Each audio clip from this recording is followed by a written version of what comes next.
Fala galera, aqui é o Giviotti e a gente vai falar de Viagem do Tempo e Nonsense. Aqui é o Mr. Everton e eu estava ansioso para falar desse filme porque Viagem no Tempo é minha paixão.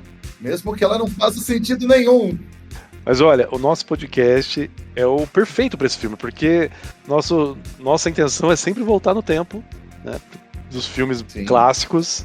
E que jeito melhor de voltar no tempo do que você ser colocado num, sei lá, um disco voador praticamente, que você... Nossa, cara, a física desse filme não faz menor sentido, cara. Isso é o que mais me agride desse filme. O filme é legal pra caralho. Pô, tem Van Damme no auge, muito louco, com cosplay de Wolverine. E, cara, o filme é muito bom. E vamos falar dessa pérola de 1994 depois da vinheta.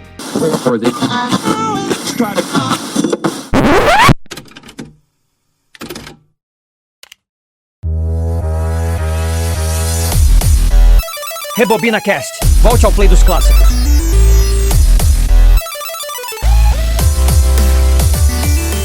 Sabe que esse é o segundo sci-fi que a gente grava, não é? Predador, porque o Predador é um sci-fi, né? Um filme de ficção científica. E esse também é. Não, cara, eu me recuso a acreditar que Predador é uma ficção científica. Eu acho que aquilo é um documentário, tá? Que aconteceu Só porque tem de o Arnold, verdade. né? Só porque tem o Arnold. Tem o Arnold lutando com um bicho maior que ele, sabe? Aquilo, eu não consigo falar que aquilo é um sci-fi. Não, tô brincando, é um sci-fi sim. E é o segundo sci-fi que a gente faz, mas é o primeiro filme de viagem do tempo que a gente faz. Olha, se você pudesse voltar no tempo, o que você faria, hein, Guilherme? Eu faria um podcast, bem legal. Cara, esse filme, ele é de 1994, é o segundo filme da década de 80, da década de 90 que a gente faz aqui. A gente fez os primeiros 4 filmes só da década de 80, então agora a gente tá na nossa fase noventista, depois a gente volta para nossa fase oitentista algum dia, mas a gente vai ficar alternando 80, 90, quem sabe até o ano 2000, porque daqui a pouco do ano 2000 já tem quase 30 anos, né, Mr. Everton? O tempo passa e nós nem vemos.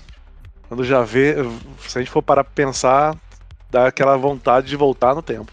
E você, ouvinte, não se engane, esse é um podcast de velho palha, então você vai ouvir esse tipo de coisa o tempo inteiro aqui. Naquele tempo que era bom. Exato.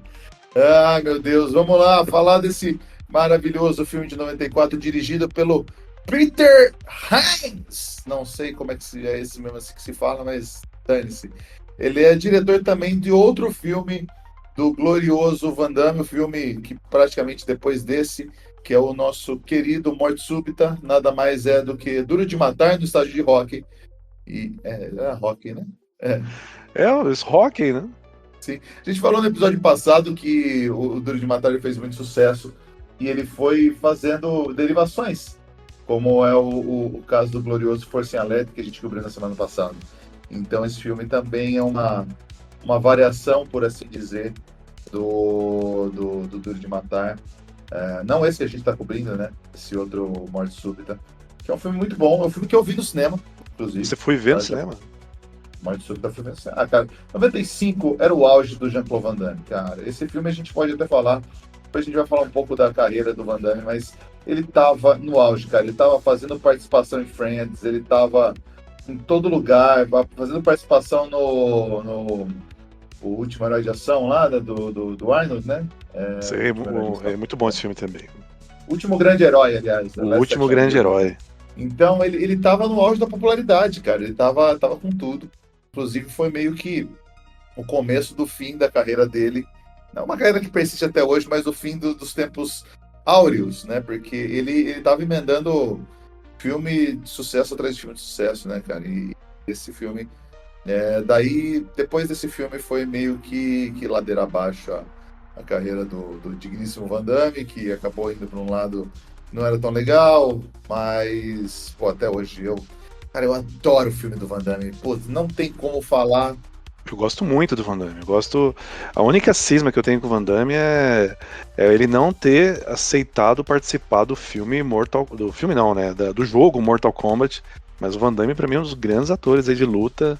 É difícil achar coisa ruim dele, viu? O Johnny Cage, né, do querido Mortal Kombat, foi inspirado nele, né? Exatamente.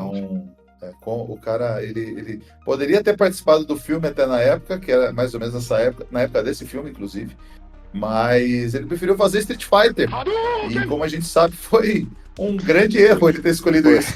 Foi lamentável, foi um grande erro, foi um grande erro. Mas eu tava vendo aqui a filmografia do Peter, ele também fez um outro grande filme que eu gosto muito, que é Fim dos Dias, Fim dos Dias é com dele? o Arnold. É com Cara, ele. eu adoro esse filme, Arnold versus o Capeta. O Tá vendo como o Arnold é o cara? cara, ele deitou o Capeta na porrada. Pô, esse filme a gente podia falar qualquer dia também, cara. Eu acho que ele se enquadra bem no perfil de filme de velho louco, que é o perfil que a gente adota nesse podcast querido, né? E esse merece, com certeza. Ver o Arnold enfrentar o capeta tá na lista. Mais uma cartada de velho aqui, eu também vi esse filme no cinema. Você sabe que nos anos 90 eu não costumava muito ir no cinema, cara. Eu morava numa cidade um pouco menor e para ver filmes no cinema eu tinha que ir até um grande centro. Eu vou te falar, o primeiro filme que eu assisti no cinema foi Batman: O Retorno. Ah, eu vi o Batman 1 no cinema. Olha só, meu pai me levou para ver o Batman, o do Tim Burton, né, o primeiro, no cinema. Só que meu pai só achou uma versão legendada, porque o filme era meio filme para adulto, né? Não tinha tanta pegada do Batman Não, década de 60, mas eu eu falei, saí, eu cara, eu saí quero com ver o medo do Batman. cinema. Sim, exato, era pesado. O dois acho que é mais assustador ainda. Aquele pinguim e nem E. dormia à noite. Exato. E meu pai me levou numa sessão que era dublada, cara. E, aliás, uma dessas sessão legendada, e ele foi lendo a legenda para mim do que eles estavam falando. E é claro que, como criança, eu dormi no meio do filme. Mas olha que paizão, hein? Isso aí. Então, fui ver esse filme depois na TV há muitos anos. Que é um dos melhores Batmans também, se você for para pensar, né? Agora, a próxima atriz aí do elenco, além do próprio Jean-Claude Van Damme, né? Essa atriz eu achava ela muito bonita. E eu, que é Mia Sara, né? Sim, a famosa namorada do Ferris Bueller, né? Ela O Curtindo a Vida mesma. Doidada. Ela mesma. Exato. Ela é E é linda. bizarro porque o Curtindo a Vida Doidada é de vários anos antes, e a menina, ela tá exatamente igual, né? Parece que ela não envelheceu um dia. É bizarro isso, né? Não mesmo, não mesmo. Hoje ela tá com 57 anos. Acho que ainda está apresentável, né? E realmente ela tá idêntica. Mas ela Ah. foi uma que não teve uma carreira muito promissora também em Hollywood, não, né? Ela fez pouca coisa depois desse filme e sempre mais umas papéis mais secundários, assim, tal. Ela não teve muito uma carreira prolífera. Prolífera ou Ela prolífera? fez a lenda, né? A lenda... A lenda, aquele. Olha o. Ah, sim! É ela e o Tom Cruise com os dentes ruins, né? Tom Cruise, isso mesmo. Tom Cruise com o dente zoado, é verdade. Provavelmente precisava pagar as contas, foi fazer time cop. Ele... O Tom Cruise nessa época ele era bem comecinho de Hollywood, né? Comecinho na carreira dele. Ela também, né? Porque ela fez esse daí antes de... Foi o primeiro filme dela, né? Ela tinha feito uma série, um episódio de uma série, daí ela fez esse A Lenda e já emendou no Curtindo a Vida Doidada no ano seguinte, né?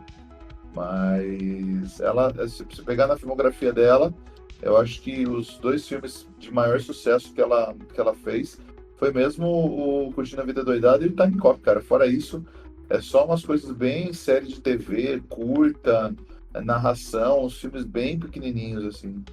Mas ela é uma atriz muito bonita.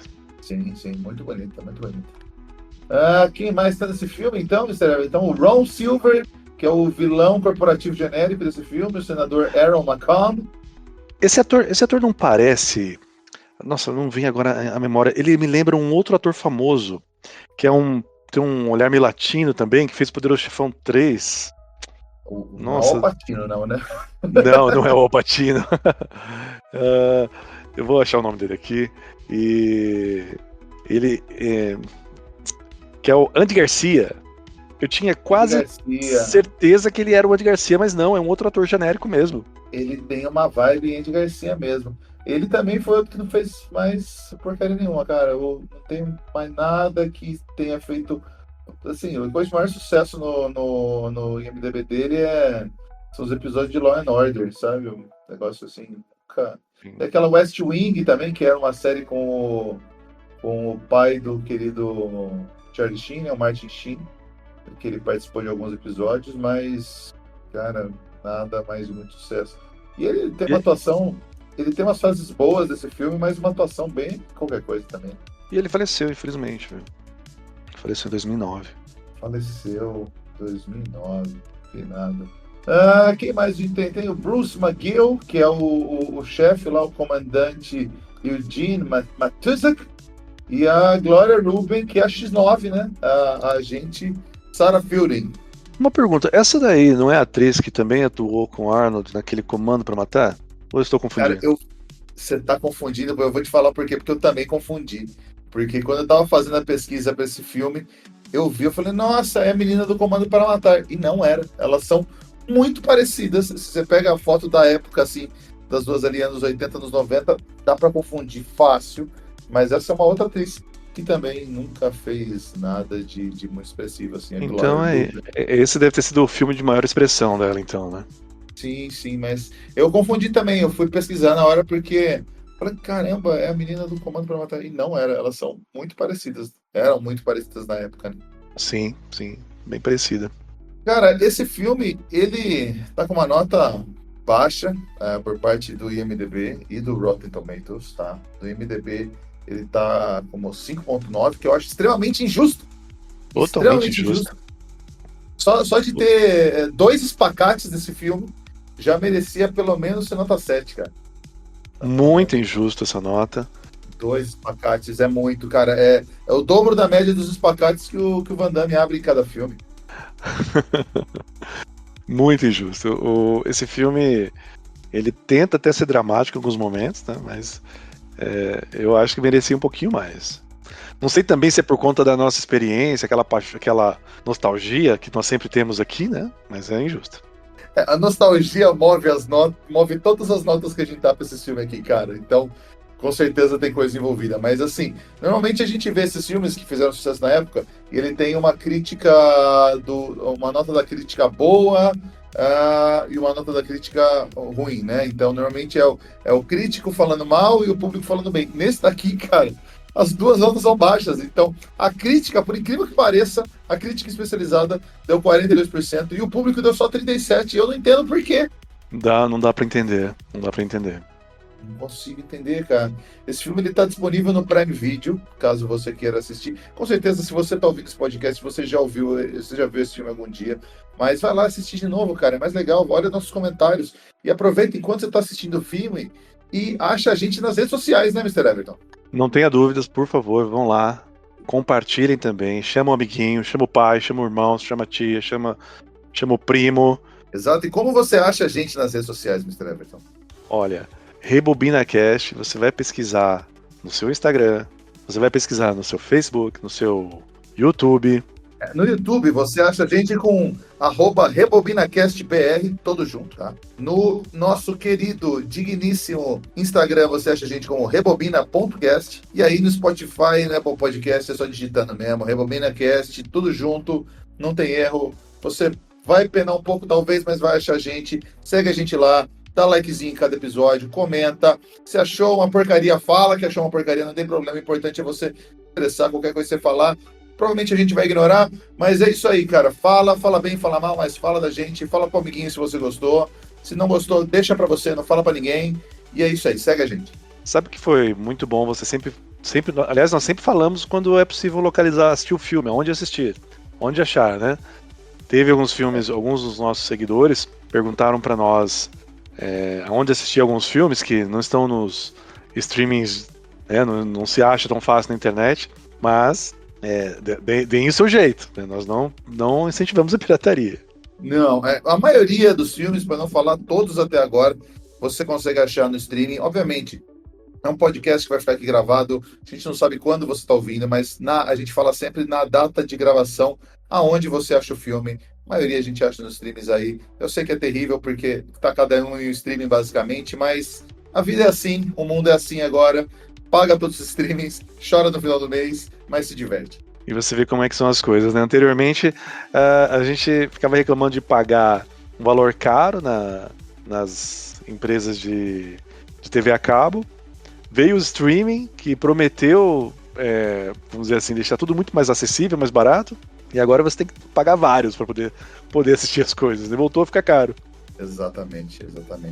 Mas caro é o que esse filme não foi, cara. Porque ele teve um orçamento de somente 27 milhões de dólares e trouxe de bilheteria, Mr. Everton, 101 milhões. Tá? Triplicou o valor do orçamento. Esse filme foi um sucesso. Até hoje, na carreira do Jean-Claude Van Damme, foi o filme de maior bilheteria dele, cara.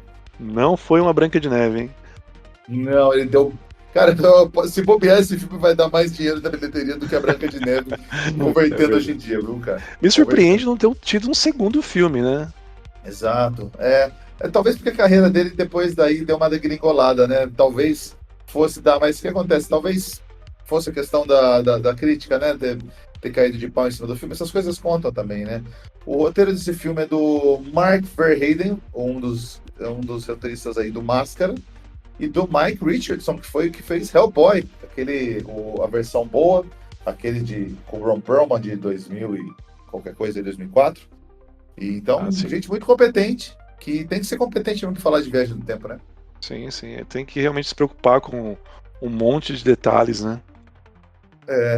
Eles não se preocuparam tanto, senão talvez tinha saído um pouquinho melhor o roteiro desse filme, né? Eu só acho, depois quando você for passar o resumo do filme, eu tenho certeza que você vai citar isso, eu acho que uma das falhas desse filme é realmente a máquina do tempo em si, né? Que se há uma forma melhor de matar alguém é você entrar naquele negócio, né? Que no final a estilingada que você recebe ali tem uma parede, né? Mas você percebe que a viagem do tempo, nesse filme, ela é basicamente a viagem do tempo do De Volta pro Futuro? Sim, tem que ter uma velocidade, aceleração. Tem uma bugada, mas assim, não tem o DeLorean, tá? Só que antes ele tinha que pegar ali os 88 milhas por hora, e ele faz isso aberto. Aqui eles fizeram de um jeito que você tem que dar uma acelerada boa, e eles não explicam o porquê que você tem que dar uma acelerada boa, não tem todo aquele chibebos que nem tem no De Volta ao Futuro, que é o capacitor de fluxo, né? Capacitor de fluxo, aquela parada toda, mas simplesmente assim, ó, você tá fechado numa salinha, você tem que acelerar o máximo que você conseguir, e aí você voa no tempo, e basicamente a sua máquina do tempo ela se desintegra, e você cai, foda-se onde você vai cair, pode cair no lago, você pode cair no meio de uma rodovia com um caminhão quase te atropelando, tanto faz. E tanto faz pra onde ela vai também, de acordo com a física desse filme. Não é muito... A física, quando se fala de viagem no tempo, é sempre uma loucura, né? Ai, cara, você quer ler a parte de trás da caixa? Vamos lá, vamos ler a parte de trás da caixa. Então, no ano de 2004, viajar do tempo não é apenas uma realidade, mas uma oportunidade para alterar o passado pelo poder e por lucros. Jean-Claude Van Damme estrela nesse suspense de ficção científica que mistura ação ininterrupta com fantásticos efeitos especiais, romance e morte. Ron Silver coestrela com o astuto adversário de Van Damme, no que a revista People classificou como inteligente e original, Time Cop, o Guardião do Tempo. É um filme que dá o que pensar. Exato. Essa é a descrição do VHS aí do filme. Pensar, né? Eu acho que se o filme precisa citar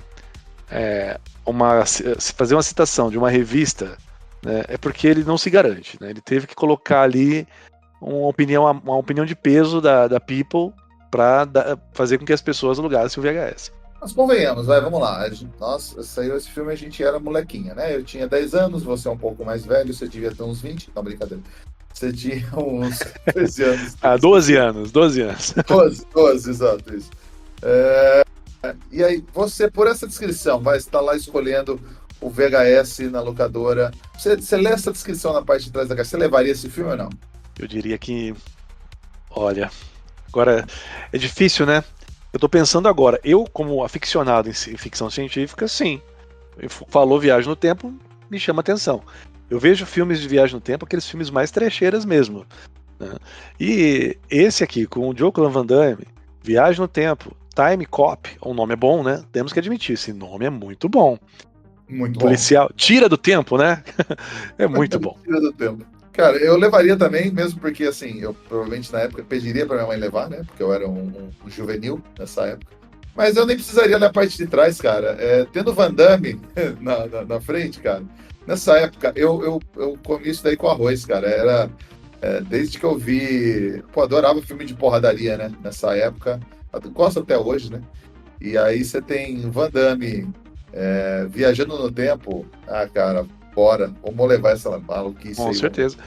Olha só, e por curiosidade, não é muito comum achar isso, né? Porque alguns filmes que nós vimos não foi oportuno encontrar, mas eu encontrei aqui no Mercado Livre não o VHS, mas sim o DVD, né? E tá levemente diferente a parte de trás do filme. Vou ler rapidinho aqui, ó. No ano de 2004, voltar no tempo não será apenas uma realidade, mas uma oportunidade para criminosos conquistarem mais lucros e poder. Por isso, Max Walker, o líder implacável dos guardiões do tempo, segue apenas uma regra: ninguém pode voltar ao passado.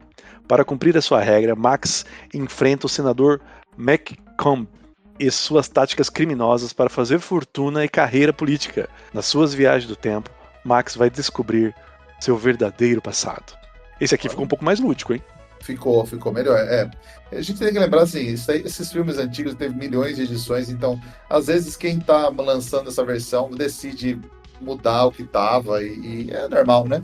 Normal. Mas, cara, esse filme, independente da descrição, a gente levaria, com certeza. Não tenha dúvidas. E me fala um pouquinho, você sabe da história do nosso querido Jean-Claude Van Damme, como ele chegou nos Estados Unidos e por que ele chegou?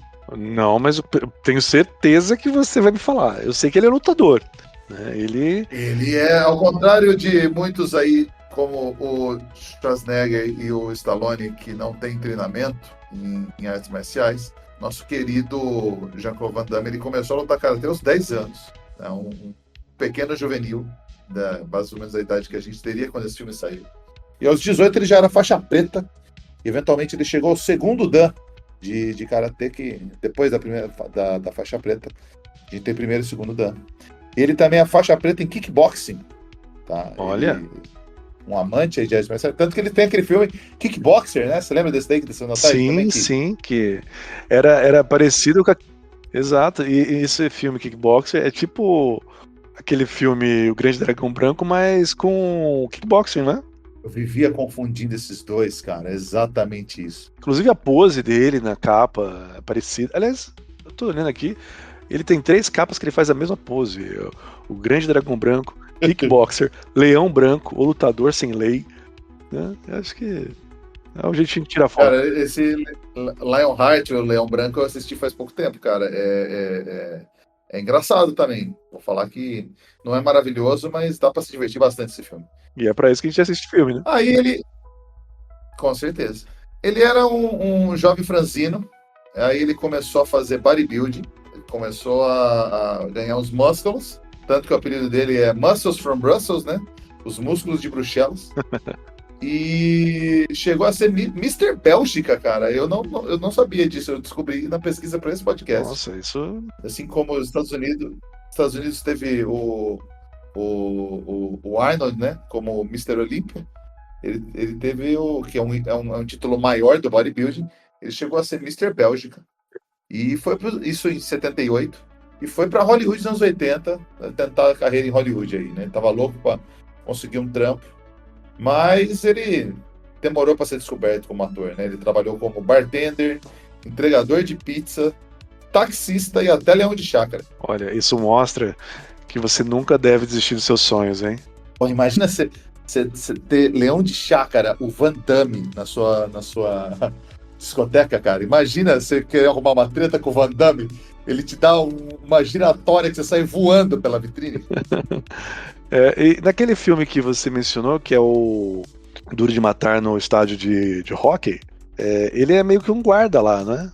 Ele é um segurança. Sim, que também todos esses filmes têm um trauma, né? Ele tipo, tinha um trauma, que não sei o que aconteceu, ele era bombeiro, acho, daí ele não conseguiu salvar um menino, e ele acabou virando segurança de do estágio de rock, alguma coisa assim. Então, cara, o primeiro trabalho, ele fez algumas pontas, assim, ele é até um soldado num dos Braddock, se eu não me engano, é o Braddock o primeiro, né, o Braddock Resgate, acho que é o segundo, mas ele foi gravado primeiro, né, Braddock o Supercomando. Ele faz um daqueles soldados que é morto magicamente, assim, bem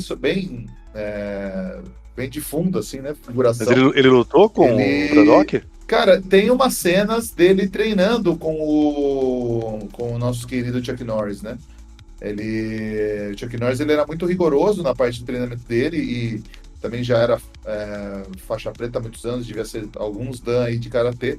Então, talvez a experiência do Van Damme aí como karateca e já tem uma graduação boa, ele foi treinar e o nosso querido Chuck Norris falou, ok, não, vai fazer o soldado lá, ele fez aquele teste também pro Predador, né, que ele era o Predador original na roupa, né, que eles queriam fazer uma coisa meio Tartaruga Ninja. Sim. Isso aí é uma história, esse cara tem história pra contar, hein. Nossa, cara, eu queria tomar uma cerveja com esse cara. Pena que ele deve estar em rehab, não pode beber nunca. Mas deve ter história boa pra contar demais esse cara. Você ia falar do primeiro cachê dele? O primeiro cachê dele foi por Retroceder Nunca, Render-se Jamais. Esse passava no SBT direto, que ele fazia um russo. Ele teve a parte que ele era vilão, ele fazia tipo vilões étnicos, entendeu? Mesmo? Então esse de 85, ele era um vilão russo. Tem outro filme que foi gravado. Esse outro filme ele foi lançado depois do Dragão Branco, mas foi gravado um pouco antes, que ele também é um vilão russo também. Ele chamado Black Eagle, em inglês é o Contato Mortal, que o personagem principal desse filme é o Shokosugi, que também já está nas trilogias de Ninja aí há bastante tempo, que fez Ninja 3 Dominação, Return of the Ninja e Enter the Ninja. Então, o Van Damme faz o vilão desse cara no Black Eagle. Mas o que eu ia falar é que o primeiro salário dele de Retroceder Nunca, Render-se Jamais foi de maravilhosos $250. Nossa, isso aí pra ele hoje não é nada. E eu estou procurando aqui sobre esse filme e eu só tô encontrando capas e informações que só dão destaque ao Van Damme, porque certamente saíram depois da fama dele. E tá escrito assim, Jean-Claude Van Damme em Retroceder Nunca e Render-se Jamais. Só que ele é o vilão. E ele tem, tipo, 2 cenas, tá ligado? Porque o filme... cara, esse filme é um filme muito maluco do molequinho que ele é... nossa, eu vou sair da pauta pra caralho aqui, mas desculpa, 2 segundos. O pai dele tem uma academia, aí chega, obviamente, uma gangue liderada por um empresário ganancioso que quer comprar a academia dele, e ele desafia para uma luta, ele dá um pau no pai desse cara, e o grande capataz dele é o Jean-Claude Van Damme, e ele é treinado por nada mais, nada menos que o espírito do Bruce Lee para ganhar a luta do Van Damme. Olha, esse filme é maluquice. Mas você sabe que esse rolê de academia se enfrentarem para ganhar nome, roubar aluno, era um hábito comum, eles realmente faziam isso. De acordo com o Karate Kid, né? Karate Kid, sabe quem fazia muito isso aqui no Brasil? Os Gracie. A família Gracie, né? Que nós aqui respeitamos muito, que não queremos encontrar na rua. Ninguém tá ofendendo ninguém aqui, hein? Eles faziam isso. Para fomentar o jiu-jitsu brasileiro, que eles estavam inventando, eles iam nas academias, desafiavam o professor, quebravam ele e os alunos iam todos conhecer o treinamento deles. Aliás, um abraço para a família Gracie, se estiver ouvindo. A gente respeita muito vocês, nunca vamos falar nada mal de vocês. Vocês são, cara, uns amores, e é isso aí. Gostamos muito de vocês, família Gracie. Com certeza. Cara, com esse filme que a gente está falando hoje, o Time Cop, ele foi, então, o maior salário da carreira do Van Damme, com $5 milhões até a época, que só foi passado pelo próximo filme, o glorioso Street Fighter, pagaram $8 milhões para ele por filme. Então esse era o auge dele. E era o auge das drogas também, do Van Damme. Mas olha que jump, né?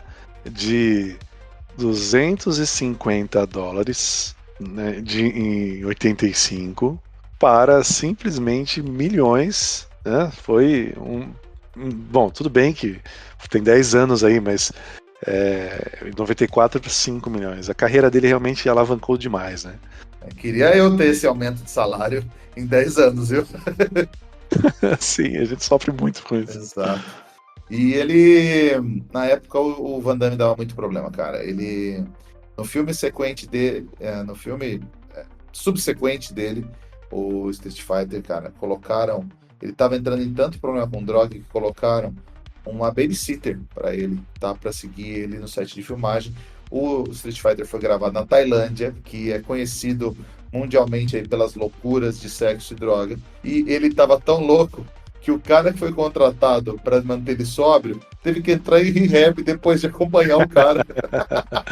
Não resistiu, não resistiu. Isso foi o filme do ano seguinte, cara. Então essa, aliás, o Street Fighter é do mesmo ano, né? Street Fighter é do mesmo ano, cara, 94 também. Então é isso. Foi o filme, foi gravado praticamente junto. Ele tava bem complicado nessa época, cara. Ele já tinha status assim, né? De sempre o terceiro maior ator de ação, né? Só ficando atrás do Stallone e do Schwarzenegger, né? Que ficava ali competindo. E ele ia sempre meio por fora, mas ele fazia muito dinheiro e os filmes dele atraíam muita gente pro cinema, né? Depois de ver um filme de orçamento considerado baixo até pra época, né? De 27 milhões, trazer 101 milhões de bilheteria é bastante coisa, cara, naquela época ainda. Não, ele é um ator muito rentável. Com certeza. E de fato chamava, né, a galera pro cinema, né? Sim. Ele sofreu muitos anos com depressão, ele foi diagnosticado com um distúrbio bipolar, né? Doença que ele trata até hoje, mas assim, passou por diversas rehabs, parece ter um tempo aí que tá sóbrio, mas foi sempre um ator muito complicado de trabalhar, principalmente nesse auge dele. Isso é uma tristeza aí de Hollywood, música, a galera, os artistas às vezes se perdem, né? Outro dia eu tava vendo uma lista de atores que se perdem com drogas e é uma pena, né? Porque se ele tivesse sido talvez um ator, ainda mais por ser um atleta, né? Porque o lutador é um atleta, ele poderia ter sido um dos mega atores, né? Assim como o Arnold, assim como Stallone, entre outros. Cara, tem que pegar muito do contexto da época também, né? Porque Hollywood é meio. É um pouco assim, não é nem 10% do que já foi, mas é muito movido por esse lance de droga, né? Na época era muito, muito aberto, né? Pô, tem diversos atores aí falando que chegava entrega de pó no estúdio, no set de gravação com todo mundo vendo, sabe?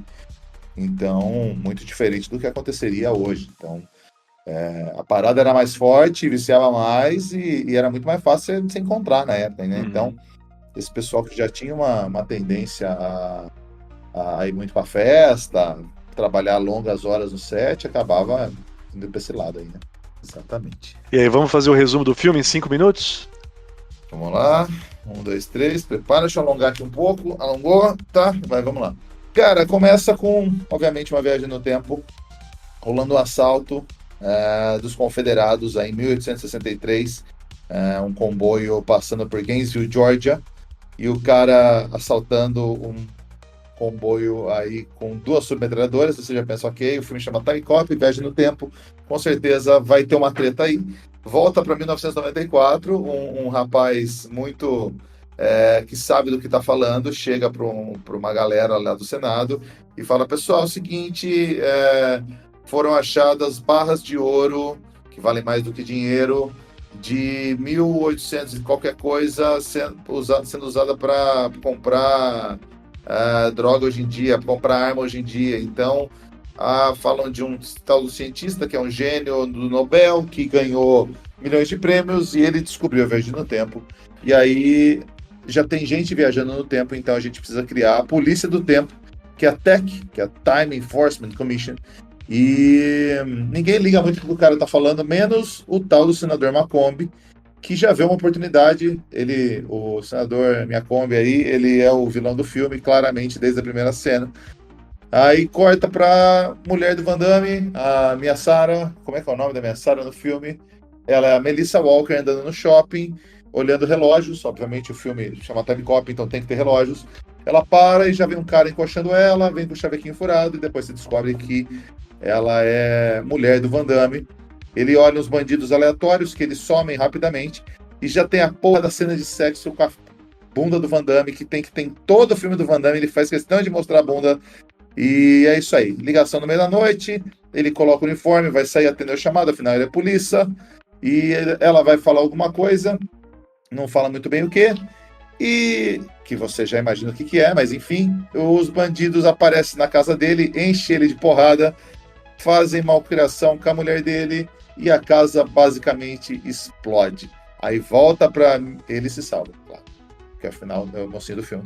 Volta aí para Wall Street, 1929, crash da bolsa, momento que historicamente a bolsa dos Estados Unidos foi pro cacete, todo mundo se matava. E aí você já descobre que tem uma coisa muito errada, que chegou um cara muito pimpão, e assim, não se sabe quanto tempo esse cara pimpão ficou lá, porque ele tava.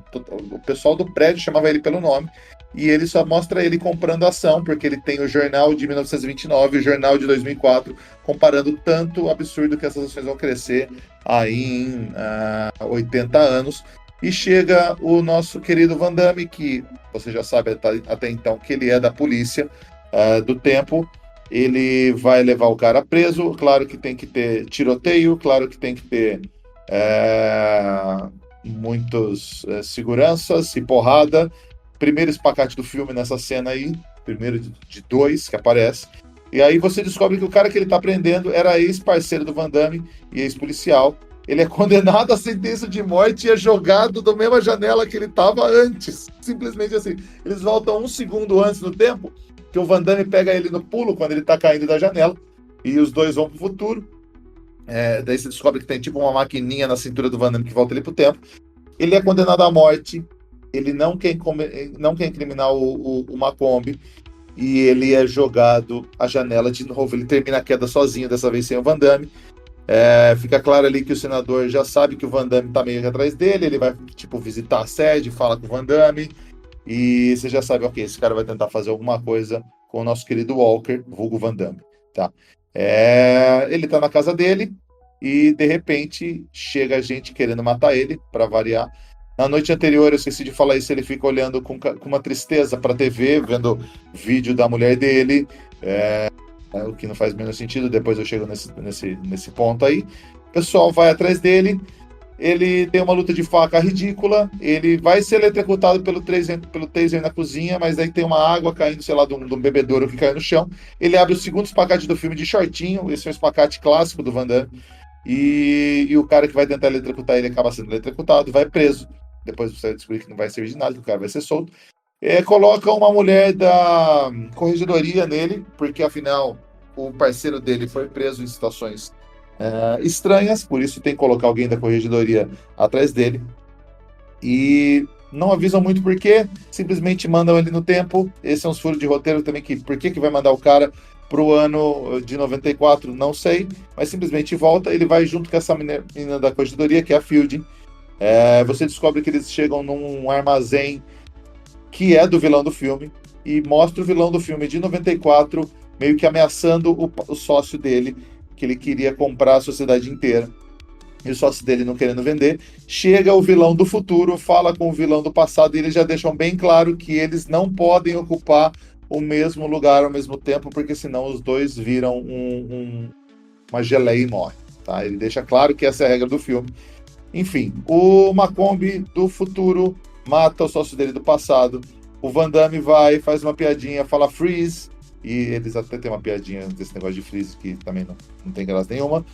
Aí, quando ele vai cercar eles com a agente Fielding, você descobre que ela vira casaca e ela arma pro Van Damme. Van Damme, claro, ele consegue dar porrada em todo mundo ali, se soltar. A gente precisa falar que o Van Damme no futuro usa mullets. Mullets que a gente vai descobrir que depois é aplique. E ele consegue fugir, mata todos os ajudantes lá do vilão principal, menos o vilão principal, mas ele faz uma cicatriz e você descobre que o que acontece no seu eu do passado reflete no eu do futuro, e o eu do futuro, o Macomb do futuro, fica com uma cicatrizinha no rosto. O Matuzaki, que é o chefe dele, ele tinha mandado o Walker pro futuro, mas quando o Walker volta pro escritório, ele vê que o escritório está sendo todo desmontado, porque o Macomb do passado do futuro falou pro Macomb do passado desativar, porque ele estava concorrendo à presidência e ele ia ser eleito. Como ele já tem sérias aspirações políticas, ele consegue começar a desativar a agência. Você descobre que tem alguma coisa muito errada aí nessa parada. E o chefe, em uma cena, parece que ele é melhor amigo do Van Damme. Quando ele volta dessa viagem no tempo, parece que o chefe nem conhece ele, que é um furo de roteiro gravíssimo, que ninguém explica nada. Ele manda o Walker de volta de novo para 1994, já com o pessoal fechando a agência, e o chefe dele vai tentar proteger a viagem dele. Ele acaba sendo morto a tiros por 2 soldados. Ele mata 2, mas chega a outros 2 e mata esse cara. Ele volta no tempo porque a Fielding, que era essa gente, ele achou que ela podia estar viva ainda e podia mudar o testemunho dela para prejudicar o Macomb. Quando ele vai no hospital, ele vai tentar pegar o exame de sangue dela para meio evitar dela ser rastreada. E ele descobre o exame da mulher dele com um resultado positivo, ou seja, ele descobre que a mulher dele estava grávida em 94 quando morreu. Ele vai tentar falar com a Fielding e ela já está morta no quarto, ou seja, os punks que ele contratou em 1994 já mataram ela. Ele vai atrás da mulher dele no shopping, que é aquela primeira cena do filme, e ela, por alguma razão que eu não consigo acreditar, ela não reconhece o Van Damme de primeira. Fala, nossa, quem é você? Ele é exatamente o mesmo, com um cabelo diferente. Ele fala para ela que é do futuro, pede para ela agir normalmente, e ele fica de tocaia na sala dele enquanto eles transam. Meu Deus do céu. O Walker do futuro, ele se esconde na casa porque ele sabe que o Walker do passado vai ser atacado. Ele consegue atacar e se defender lá. Rola uma treta do Walker do passado defender a mulher no passado e eles irem pro telhado, o que também não faz muito sentido. Eles podiam ter tentado sair pelo lado de trás da casa. Enfim, ela quase cai do telhado. Ela pega a arma dele e mata um dos punks. Tem uma luta que aí fica o Van Damme do passado e o Van Damme do futuro pegando caras diferentes que estão atacando a casa dele. Chega o vilão e fala que ele vai matar, ele pega a mulher dele de refém. Até esse ponto aí já tinha matado todos os queridos capangas. Sobra só o vilão do futuro e o Van Damme do futuro também, porque o Van Damme do passado tá meio caído lá fora. Eis que você descobre que o Van Damme do futuro fez uma ligação e chamou o vilão do passado para casa também. Ele joga o vilão do passado no vilão do futuro, eles viram uma gosma nojenta, mas nesse processo todo a mulher dele também toma um tiro, ele consegue tirá-la da casa, tem uma bomba, que é lógico, sempre tem uma bomba com uma contagem regressiva, para ele precisar sair correndo em câmera lenta e levando a mulher para fora. Ele leva a mulher no colo, deixa a mulher no colo do Van Damme do passado. Ele volta pro futuro, descobre que o chefe dele lembra quem ele é de novo. E ele pergunta do senador Macomb, ele fala, senador Macomb, 10 anos atrás ele saiu da casa dele e nunca mais foi visto.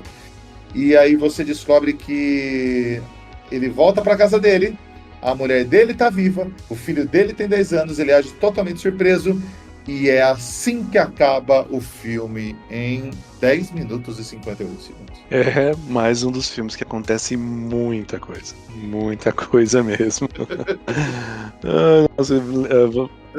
Cansa até de ouvir, mas é legal, esse filme é bacana. Você sabe que realmente, se você curte mullets, porque eu acho que eles achavam que isso ia continuar como sendo moda no futuro. Cara, e o cabelo dele não tá daquele jeito, né? O cabelo do passado é o cabelo dele mesmo. O do futuro é aplique, né? Ah, com certeza. Eles não iam esperar crescer, né? Ai, e ele... Cara, o Van Damme de mullets, pra mim, ele é sempre subestimado, sabe? Porque o mullets... Tem outro filme dele também que chama Hard Target em inglês. Como é que é o nome desse filme em português? Que ele é pouco antes desse filme. É O Alvo, de 93, tá? É o filme anterior a ele. E ele tá com mullets agressivo nesse O Alvo. Esse filme é do John Woo, primeiro filme do John Woo nos Estados Unidos, e aí justo com o Van Damme. E tem bombas também em slow motion. Mas ele com mullets, ele é o Van Damme Prime pra mim, cara. Ele tá maravilhoso. Mesmo sendo aplique, não ligo, foda-se. E ele manda muito bem de mullets. Não tenha dúvidas.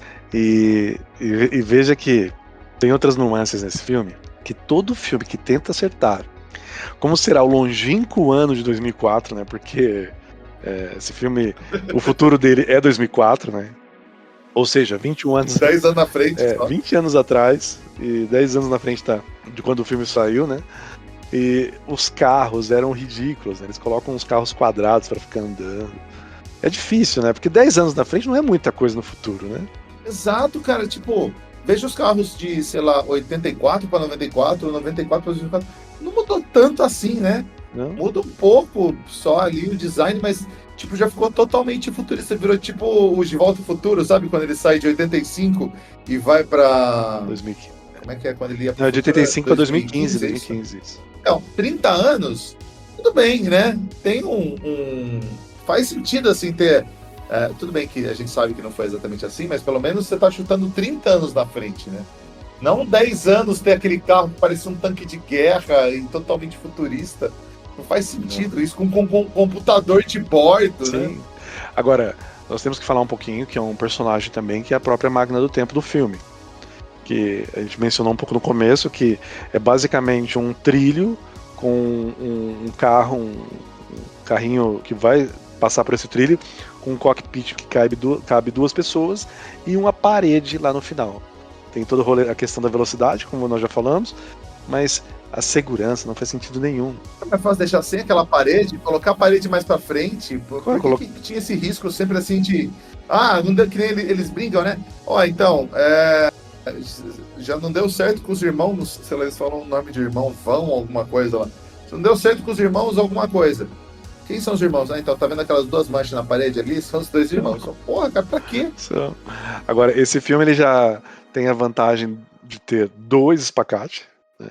Eu nem lembrava muito bem disso, mas é verdade, 2. Que jeito mais prático de você sair, você vai eletrocutar o chão, né? Com o bandido que estavam com os pés na água. E aí você poderia pular, você poderia subir em cima da mesa, se levantar de alguma forma na cadeira. Não, ele simplesmente pula e abre o espacate em 2 cadeiras e eletrocuta o bandido, né? Sim, cara. Eu acho impressionante esse filme ter dado 100 milhões de dólares, realmente, porque, cara, tem umas coisas muito malucas nesse filme, né?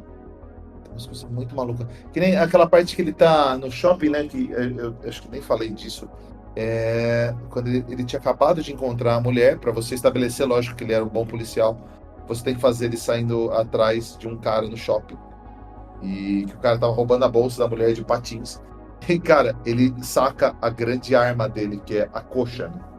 Então, o cara tá andando ali a reta, ele não acerta o cara, ele só mete o pé, assim, na altura da cara dele, que o cara consegue ler o que tá escrito no tênis dele embaixo. Sim. E o que tá escrito? O que tá escrito? Wolverine. Será que é alguma marca? Ou foi uma referência? Eu acho que foi referência. Devia estar rolando papo de filme dos X-Men na época, ele devia estar querendo esse papel. Porque o X-Men, o primeiro é 99, né? Um pouco tempo 99, depois. 6 anos depois, mas de repente já poderia ter, né? Estava rolando filmes de Mortal Kombat, Street Fighter, de repente, por que não um X-Men, né? Exato. Agora, esse filme, eu gosto muito de sci-fi, esse filme realmente me trouxe aquele pensamento que em algum momento, né, inclusive é uma das frases que podemos falar lá pra frente, que a mesma matéria não pode ocupar o mesmo lugar do espaço, né, o mesmo espaço. Isso fazia explodir a cabeça. Mas posso te falar, eu, quando estava pesquisando desse filme, eu ouvi uma pessoa falando exatamente disso, isso já. Basicamente assim, ele fala que dois corpos da mesma matéria não podem ocupar o mesmo espaço. Só que, assim, eles não vão ocupar o mesmo espaço, né? Porque não tem como não tem como 2 corpos ocuparem o mesmo espaço. E mesmo porque o corpo, ele é feito 85% de água e seus fluidos em 10 anos já tocaram inteiro. Então, o seu eu de 1994 vai ser no máximo 10% geneticamente igual ao seu eu de 2004. Então, não faz sentido nenhum eles esbarrarem e virarem uma geleia, que nem foi no final. Era só uma MacGuffin que eles inventaram pro cara morrer. Mas eu sei que isso lá pro final, mas foi uma morte muito louca, né? Assim. Virou uma gosma, né? Viraram cocô, né? Basicamente, né? Viraram um cocô vermelho ali, né? E assim, teve toda a questão também, né, que ele viajou no tempo o quê? 3 vezes? 3 ou 4 vezes. Teve a primeira cena que ele viajou no passado, foi pro passado, prendeu. Ele viajou pra queda do 1929. Aí depois ele já viajou com a menina lá pra 94. Ele voltou pra 2004 e depois viajou pra 94 de novo. Foram 3 viagens no tempo dele nesse filme. 3 viagens no tempo. Teve, acho que da segunda viagem pra quando ele voltou, teve ali uma repercussão das mudanças, né? Você falou da cicatriz. Cada vez que ele ia e voltava, tinha repercussão, né? E que agência é essa, hein? Imagina o governo montando isso. Imagina que loucura você trabalhando nessa porra dessa agência, né? Cada vez que você vai, acontece alguma merda que, agora a agência tá fechando, tá, brother? Não sei. Essa você ficar preso no tempo, né? Porque você não tem como voltar, porque, a agência fechou. Não tem mais a sua máquina do tempo aqui, não tem a pista mais pra ela voltar. E não mostra, teve uma hora que mostrou ele voltando, ele volta no mesmo carrinho, né? Cara, isso é uma parada que eu não consigo entender. Isso não faz sentido nenhum, cara. Porque assim, eu não estamos nem falando das regras de viagem no tempo, tá? Só que assim, vamos lá. Você entra no carrinho. O carrinho te joga num vácuo, né? Fica aquele efeito de bolha, né? Isso é jogado lá. Sem o carrinho. Às vezes, em alguns momentos. Exato. Em alguns momentos, com uma exatidão, num tanto de você tá no 10º andar num prédio da Wall Street, tá? E outra, simplesmente assim, te jogam na porra do lago e acabou. Ou quase atropelado por um caminhão. E assim, exato. Só que pensa, você tava num pod, você entrou e saiu numa bolha. Agora, isso daí já você tem que ter uma suspensão de descrença grande. Só que agora o contrário. Ele quando ele tava na fábrica lá, que era o clássico dos anos 90, tem que ter uma fábrica. Ele tava na fábrica, tiroteio na fábrica. Ele entra na bolha. Como ele entrou de volta no carrinho, cara? Como o carrinho voltou? Em que espaço que o carrinho acelerou pra voltar no tempo? Não tem sentido, cara. Não mesmo. Nossa, a parte os chibabbles de tecnologia desse filme é totalmente sem sentido, cara. Agora, sabe uma curiosidade aqui? Né? Esse filme ele foi baseado numa HQ. Sim, eu vi isso. Interessante, né? De repente a literatura pode ser mais legal, né? É claro que no filme eles não podem também sintetizar tudo, né? Realmente a suspensão de descrença tem que ser ativada quando você vai ver filme de viagem no tempo.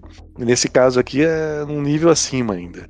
E assim, é baseado, mas deve ser uma HQ bem underground, assim, né? Porque nunca ouvi falar também. Mas assim, as lutas são boas. Esse filme tem umas lutas. Até essa cena do espacate aí, quando ele eletricuta o Punk, né? Porque parece que todos os bandidos do futuro são punks. É uma boa luta. O Jean-Claude Van Damme, ele é um bom lutador, né? Ele sempre foi meio coreógrafo das lutas, né? Tanto que tem aquela luta do final, aquele punk maiorzão, sabe? O punk que mata a mulher dele, né? Que tem aquele cabelo mais escroto, que é aquele careca cabeludo, assim, né? Sim, é verdade, é um cabelo estranho mesmo. Exato. O diretor estava coreografando a luta com ele, e o Van Damme, como eu disse, ele estava meio complicado de trabalhar nesse tempo já. Ele acaba dando um soco. Ele fica tão puto com o diretor que ele dá um soco de verdade no cara. No cara que tava contrastando com ele. E o cara continua a luta. Então a hora que aparece a boca ensanguentada do cara, era a boca ensanguentada do cara de verdade. Mas a hora que ele gritou, corta, o cara foi pra cima do Van Damme e falou, pô, que porra é essa, cara? Você vai me bater de verdade? E o Van Damme saiu puto da gravação. Nossa, é bem o estilo do Johnny Cage mesmo, viu? Total, cara. E acho que a última curiosidade aí que eu tenho que é digna de menção é o seguinte, aquela cena que quando eles chegam no laboratório, que tem sempre tem o nerd tecnológico, né, que é o cara que faz a parte técnica de voltar no tempo. Que era um tarado danado, né? O cara é um mega tarado. Não, mas sabe que originalmente essa cena era para ser um documentário sobre castores, cara. Castores? Como assim? Era para ser o cara vendo na telinha, no óculos de realidade virtual, um documentário sobre castores. Só que acontece, no meio da produção do filme, esses filmes grandes, tem o cara que grava os B-rolls, ou seja, são aquelas ceninhas que os caras vão colocar no meio, ceninha que não importa nada, sabe? Uhum. E o pessoal passou a noite no strip club. Na noite anterior que eles deveriam gravar. Por que não? E eles perderam o busão que ia levar eles para a natureza para eles fazerem o documentário falso sobre castor. E aí eles fizeram um documentário. E aí o que eles precisaram fazer? Eles chamaram uma das strippers que estavam com eles, aquela mulher stripper mesmo, uma das strippers que estavam com eles no strip club, gravaram aquelas cenas com ela pelada e meteram no meio do filme, cara. E falou pro diretor, ó, não tem documentário de Castor, é isso aí que tem, faz uma piadinha em cima. Ficou muito melhor. Olha, Sim. você vê que às vezes tem curiosidades que fazem o filme ficar melhor, hein? É, cara, nos 90, né? É outros tempos mesmo. Não, totalmente outros tempos. Não temos nem que julgar, né? Cara, a contagem de corpos desse filme é bem pequena, né? Acho que é a menor até agora dos filmes que a gente fez aqui. É um sci-fi, né? Eu acho que o tema viagem no tempo acaba dominando um pouco. Aliás, porque ele é o guardião do tempo, né? O Time Cop, né? Exato. 25 mortes. Esse filme, 25 mortes, somente 25 mortes. O Walker, o Max, né? Ele mata 7 capangas e o vilão final. Agora eu não sei se o vilão final conta por 1 ou por 2, né? Porque. Boa. Essa é uma pergunta, os ouvintes podem responder pra nós, né? Exato. Quem tava contando aí de verdade? O senador Macomb, ele mata 4. O Eugene, que era o chefe dele, mata aqueles 2 caras que vão tentar impedir o Van Damme de voltar na última vez, que acabam matando ele, mas é uma morte que não serve de nada, porque quando ele volta o Matuzak tá vivo de novo. E a querida minha Sarah, Melissa Walker, ela mata um cara no telhado, lá tentando escapar da morte iminente junto com o Walker do futuro. Ali. E o Walker, né, o Max Walker, ele tinha uma questão pessoal dele, né, que ele sabia que a esposa faleceu com aquela explosão, ele não sabe, até então no começo do filme não explica o motivo, só vamos saber no final, por conta da bomba. E como ele não podia voltar no passado para salvar a família, a esposa, ele tinha isso como meta, né? Não, então ninguém pode mudar o passado. Mas isso não é um furo de roteiro também?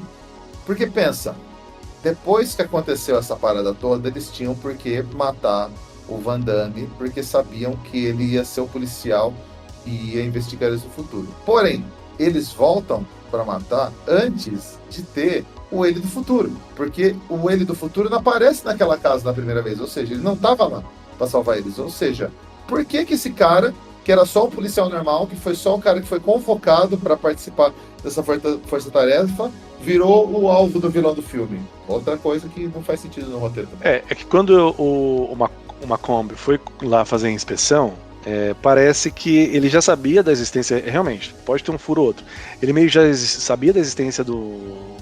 Olha você passando pano pro filme. Não, veja, quando o Macomb foi lá fazer a inspeção na empresa lá, ele foi já com aquela intenção de fechar, então isso já gerou uma rincha entre os dois. E ele acabou descobrindo, na segunda vez que ele foi fazer a viagem do tempo, que eles analisavam, parece que eles conseguiam identificar que havia uma... eu não sei como eles investigavam isso, mas tinha uma investigação que eles pegavam e sabiam que estava havendo movimentações no tempo. E aí eles iam investigar. Quando ele foi investigar, que daí ele descobriu uma Kombi. E aí que ele mandou matar o Max do passado, antes dele se tornar o policial Time Cop do tempo. Acontece que ele sobreviveu e acabou se tornando mesmo assim, mas sem a família. Uma Kombi daquele presente não sabia. Só o do futuro. Bom, é difícil ter filme de viagem no tempo sem paradoxo, né? Sempre tem um paradoxo. Você tentou defender o filme e se perdeu, cara. Olha isso. Mas eu gosto de filme de viagem do tempo, é bom demais, cara. E até esses paradoxos, gera essa discussão aqui que é legal, a gente começar a tentar defender e apontar o erro do filme, né?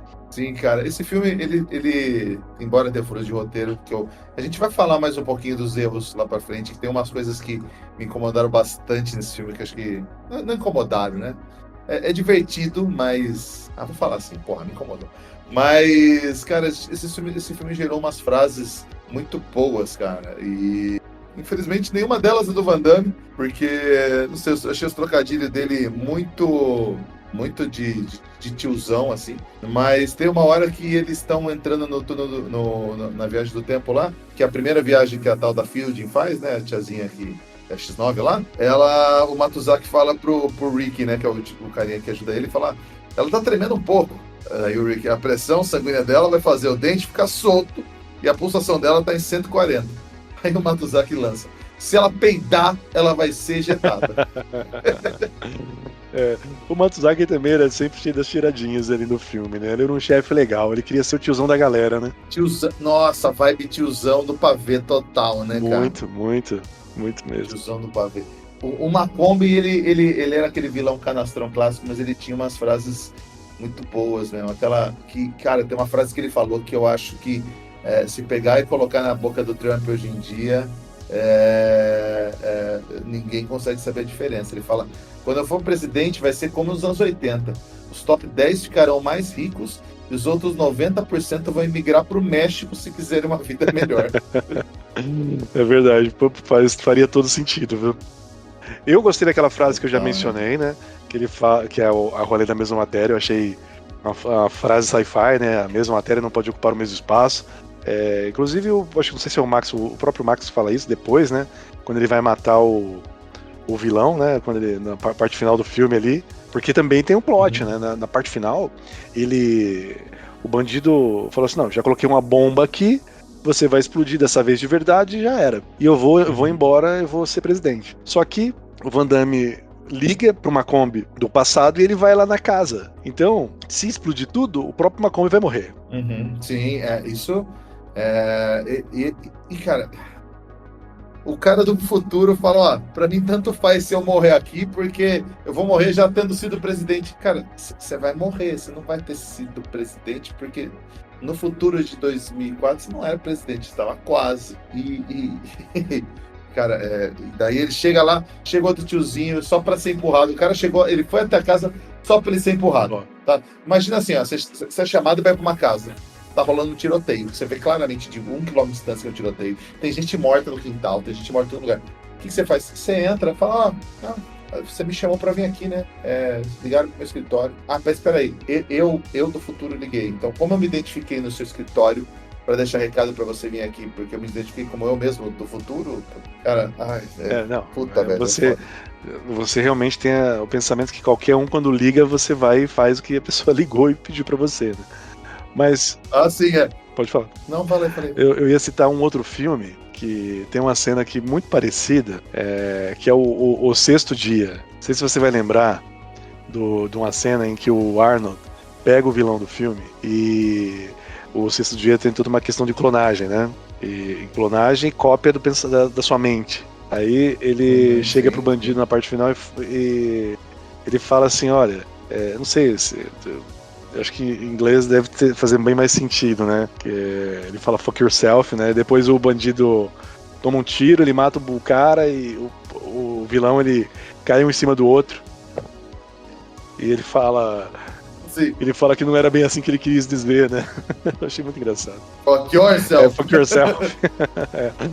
Ai, cara. Mas assim, esse plot final do Time Cop, ele... pra mim foi o que a revista lá da capa quis dizer, né?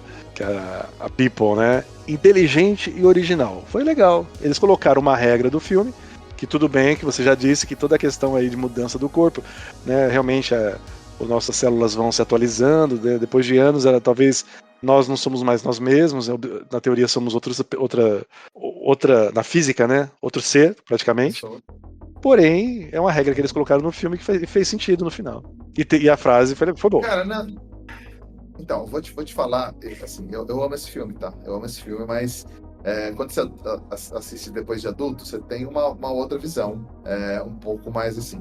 Então vamos lá, vamos pela parte lógica, depois de tudo que a gente já falou, tá? O rapaz que chega lá pros queridos governantes lá, ele fala: olha, resto do tempo, você só pode voltar pro passado, porque o futuro não aconteceu ainda, ok? Ok, é uma regra. Só que se você vai pro... só que você vai... Ele fala exatamente com essas palavras, tá? Só que assim, se você vai pra 94 e você não pode viajar pro futuro, você não poderia voltar pra 2004, concorda? Sim, mas eles têm lá o Technobabble, que é o aparelhinho deles, eles apertam o botão e eles voltam. Porque eles não são daquele tempo, eles são do futuro. Então, mas você não pode ir pra frente, porque a viagem do tempo é só pro passado. Sim, mas na teoria 2004, para o ponto de vista do viajante do tempo, já aconteceu. 2004. Então ele pode voltar para 2004. Ok, você tá tentando defender. Eu tô falando com um fanático aqui, eu não vou conseguir defender. Mas tudo bem. Viagem no tempo, cara, é bom demais. Cara, os carros são extremamente futuristas e nunca que o carro evolui daquele jeito em 10 anos, a gente já falou isso.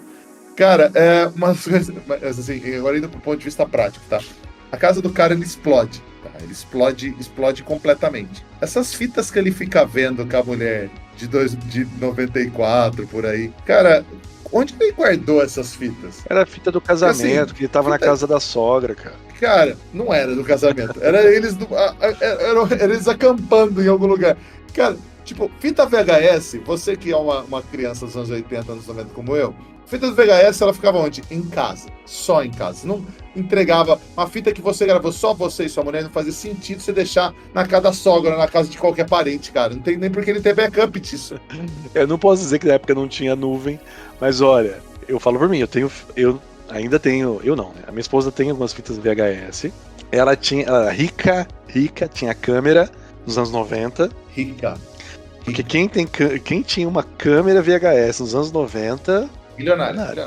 E eles têm lá umas fitas lá da época lá e guarda. Eu não trouxe pra cá, nem tenho aparelho pra tocar, mas tá lá na casa da sogra. Ah, então pode ser que você estava na casa da sogra do Tava lá na Vandame. casa da Tá bom, sogra, é beleza. verdade. A Melissa Walker, ela levou lá pra mãe dela ver. Aham, é pra senhora Walker, tá bom, beleza.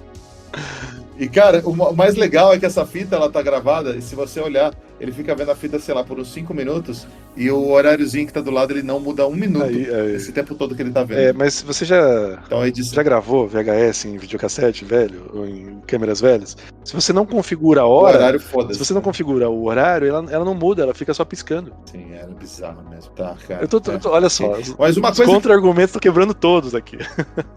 Cara, uma coisa que eu fiquei pensando também, assim, ele, até então, antes dele ser promovido a Time Cop, né, ele era um policial normal, certo? E em muitos filmes falam que o policial dos Estados Unidos, ele ganha muito mal. Cara, como ele pagava aquela casa colonial que eles moravam, aquela casa de 3 andares, que parecia um palacete, como que ele pagava isso daí com o salário? O que a mulher fazia? A mulher trabalhava também? Nunca falou, né? Nunca falou. Mas assim, essas coisas, mesmo ganhando mal, pode ser que ele tenha conseguido, né? Então, às vezes é herança de família, vai saber. A casa era meio. Cara, você passa muito pano, puta que pariu. A casa era meio velha também, ela não era tão bonita assim. Tá. Mas agora, cara, vou te falar o que mais me incomodou nesse filme inteiro, tá? A linha de tempo foi alterada. Ou seja, ele voltou pro futuro, ele salvou a mulher, Sim. salvou o filho, consequentemente, tá? Assim, beleza, salvou, olha, parada. Ele volta pra casa e ele fica extremamente surpreso de ver a mulher e ele age como se ele não conhecesse o filho. Se ele voltou, era pra ele ter as memórias da volta dele e conhecer o filho, certo? Sim, isso pode ser um furo de roteiro, né? Não é igual o efeito borboleta, né? Que quando o personagem volta pro passado e faz altera, ele tem um choque mental que todas as lembranças que ele alterou voltam para as memórias dele, né? Pra mente dele. Que o cara tem quase um derrame, né? Cada vez que ele viaja. Exatamente. Nesse filme não mostra isso. Isso sim poderia se tornar um furo, mas também pode ser uma consequência. A gente já viu questões igual o filme de Volta... Agora... A gente já viu questões iguais do filme de Volta para o Futuro, né? Que fica sempre aquela discussão, que é como se fosse uma onda, é como se o tempo fosse uma onda. Ela vem em fases, né? E de repente a memória dele vai voltar em algum momento. Só que agora, assim, ele se deu bem, né? Porque todo mundo sabe, você que já teve filho, sabe? Que a fase mais chata da criança... rapaz. Até uns 10. Ele pegou a criança criada já, cara. Não teve que ensinar a andar de bicicleta, usar fralda, mijar, acordar no meio da noite. O cara escapou 10 anos, velho. Passou liso. Essa aí foi a estratégia. O filme inteiro, o plot do filme é esse, cara. Com certeza. Estratégia. Isso sim, isso foi uma vantagem, né? Todas as noites não dormidas, fraldas não trocadas, ele esqueceu tudo isso aí. Pegou a criança crescida praticamente, agora é ensinar a dirigir dali uns anos e já era. Como todo pai ausente, ele só voltou do passado, só. O pai ausente que veio do passado. Esse não foi comprar um cigarro, esse aí simplesmente voltou. Não. E o melhor, ele saiu para comprar um cigarro no passado, voltou 10 anos no futuro e ninguém ligou, porque ele tava lá, a outra versão dele tava lá, né? É verdade. Tem mais alguma coisa pra falar do filme ou a gente já pode dar o prêmio Cigano Igor já? Eu acho que podemos ir pro prêmio. Eu confesso que esse filme tá um pouco difícil a escolha, viu? Eu não imaginava que estaria tão difícil. Pra mim é fácil. Pra mim, teve um personagem que me incomodou bastante e a atuação. Bom, eu sempre falo primeiro, mas você quer falar primeiro o seu hoje? Eu vou falar primeiro, então. Hoje vamos mudar a regra, eu vou falar primeiro, então. Cara, o que me incomodou foi a minha Sarah, a esposa dele. Pô, eu gosto muito dela no Curtindo a Vida Doidado. Mas, cara, nossa, eu achei ela uma péssima atriz desse filme, cara. Ela não reconheceu o Van Damme de Mullets. Foi um negócio, assim, uma atuação ridícula, cara. Ela olha, nossa, mas quem é você? Cara, ele é exatamente o mesmo cara com cabelo diferente. É assim, é que nem. Tudo bem, eu sou careca, né? Se eu aparecer com cabelo, todo mundo fica falando que isso realmente deve ser parecido. Isso foi chocante. Mas, Seria chocante. Imagina chegando com cabelo. Mas, cara, ele só tava com cabelo diferente. E, tipo, nem fizeram uma maquiagem no Van Damme pra parecer que passou 10 anos ali. Ele mudou o cabelo só.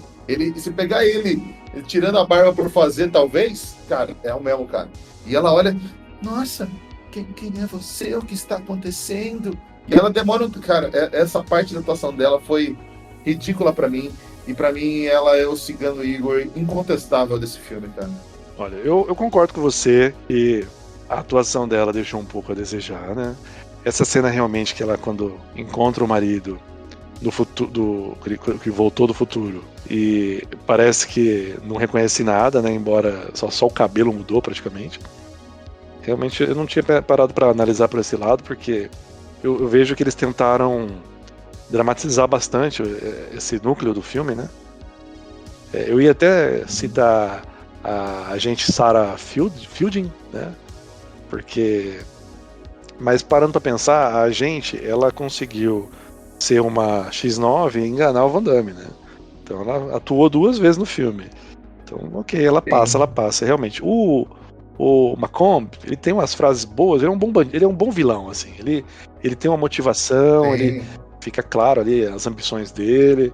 Então isso isenta ele. O comandante, que é o Matuzaki, ele é o tiozão da galera, então ele vai sempre ser gente boa, não tem muito o que falar sobre ele. Esses são os personagens principais, do meu ponto de vista.